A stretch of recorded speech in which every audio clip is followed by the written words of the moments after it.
Assalamualaikum warahmatullahi wabarakatuh. Halo semuanya, perkenalkan nama saya Delia Safa Zahra Nabila dengan NIM 112210268 dari Prodi Manajemen Fakultas Ekonomi dan Bisnis Universitas Pelita Bangsa. Nah, di video kali ini kita akan membahas topik yang menarik yaitu perdagangan internasional. Nah, kalian pernah nggak sih menyadari bahwa barang-barang yang kalian gunakan itu bukan buatan dari Indonesia? Seperti contohnya HP yang kalian gunakan mungkin dari China atau Korea. Atau mungkin susu yang kalian minum berasal dari Australia, bahkan banyak kendaraan di jalanan itu rata-rata berasal dari Jepang. Nah, kenapa sih Indonesia itu nggak membuat semuanya sendiri? Kenapa harus beli dari negara lain?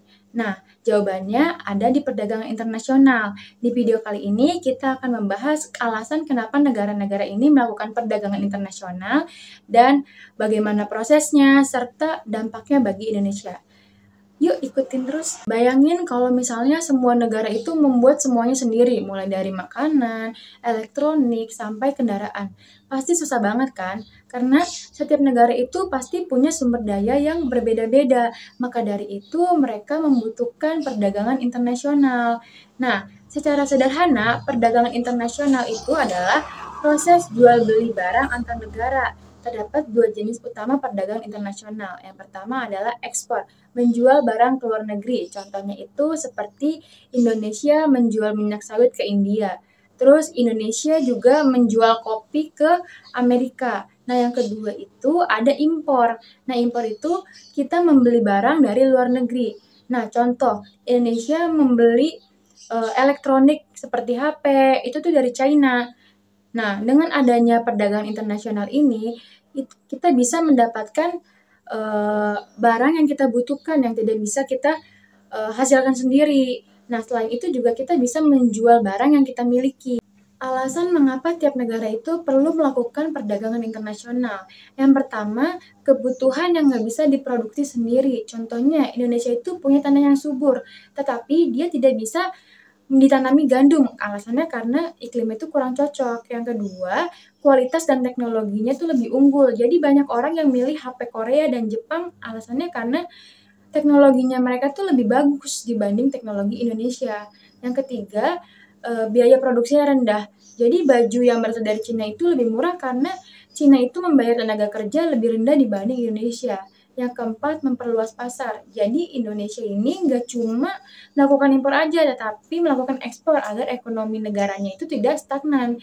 Jadi Indonesia itu melakukan ekspor seperti batik, kopi, furniture, dan lain-lain.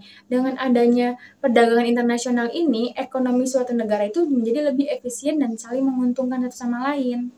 Selanjutnya, mari kita bahas lebih dalam terkait impor. Coba lihat sekitar, apa yang sedang kalian gunakan?